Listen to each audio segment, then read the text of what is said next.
Well, welcome back to New York Sports WickerMedia. I am Watsu-K99, and I didn't want to come on immediately after the Mets season came to an end. But I will say this. As I reflect on a 100-win season, a season where they were in first place 175 out of 180 days, and lost that division and had to settle for a wild card series where they lost 2 out of 3 to a San Diego Padres team that had lost 12 games less than they did, especially Game 3 where they totaled one grand hit over 9 innings. I keep coming back to one word, and the word is disgust. Absolute disgust. I'm not angry. My anger all came out of me as soon as the Padres took a 2-0 lead in the second inning last night. When that single went into left field, when Kim knocked that single into, or Austin Nola knocked that single into left field with the bases loaded, and 2 runs came home, the air went right out of the stadium. And I told you, I was worried about Joe Musgrove looking like Jeff Suppan in the 2006 NLCS. He was even better. He was even better. Vaseline on his ear and all. I'll talk more about the offseason as time goes on. I'm not ready to go there yet. Maybe in a couple of days I'll have some different recollections about how I really feel about this Mets season, because it was very exciting and there was an incredible amount of hope for it. But we saw this coming. We saw an offense that was dead in the water, starting pitching that was breaking down, and they just couldn't do what they were paid to do. There's going to be a lot of turnover on this roster. And right now, as disgusted as I am with this team, there's a few guys that I would definitely bring back, but there's about 10 or so free agents on this team. And a shakeup is needed. The biggest thing that's needed is a big bat to protect Pete Alonso. The starting pitching, it's going to look very, very different next season. There might be 3-4 new starting pitchers on this team. It's a very scary proposition. This is a veteran-laden team. There got to be spots next year for Francisco Alvarez. There has to be room on the roster for Brett Beatty, and there has to be playing time for him.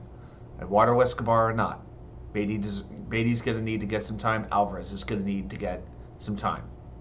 If you can find a way to get rid of James McCann, you know what? You do it, because he was an absolute albatross for this lineup. But at the end of the day, what happened? The big guys did not do their job. When you get one hit in a spot like that, in Game 3 with a winner-go-home game, and you come out and you get one hit against Joe Musgrove, you have a problem. And it's emblematic of what we watched for 5 weeks. As soon as that Dodgers series ended, the offense went into the tank. The offense wasn't even really the same since June. To be honest, since the beginning of June, it started to not be quite as good.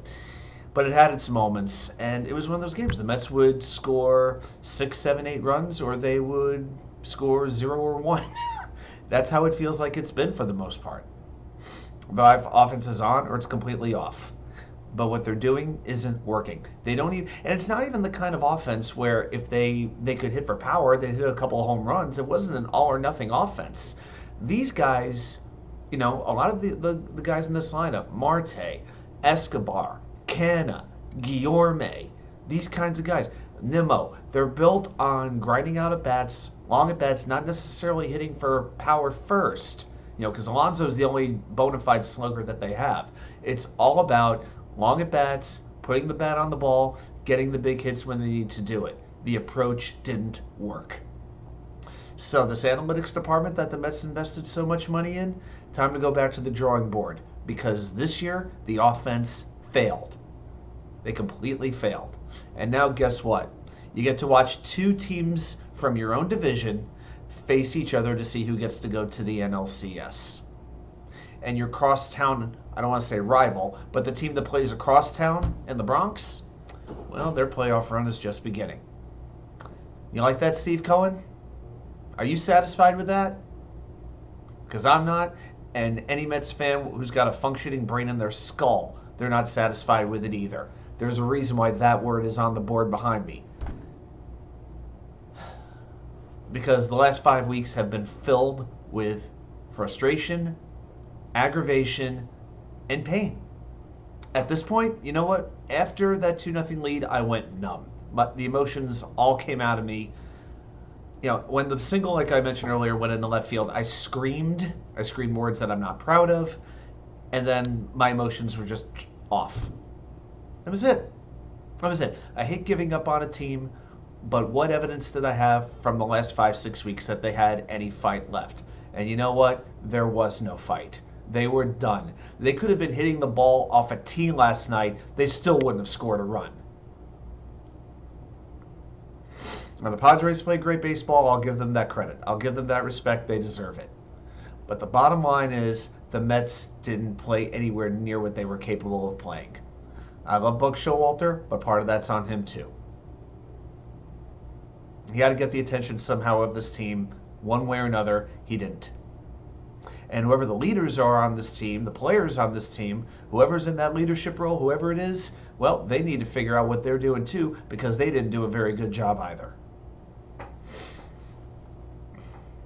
There's only a few guys who really get a pass. I mean, why was Edwin Diaz, by the way? Why was Diaz in that game last night for mop-up duty? Why? What was the point? What was the frickin' point? Yeah. Well, it's on the hockey season. I'll have to start putting out some Rangers content. The Rangers open their season, as I record this, in 30 hours, just over a day from now, against the Tampa Bay Lightning. And I'll definitely be putting some more Jets content up this week. So I want to thank you for taking the time, for watching the video. I'll be back with more content from, well, this is the office chair, but you know where, the wicker chair. See ya.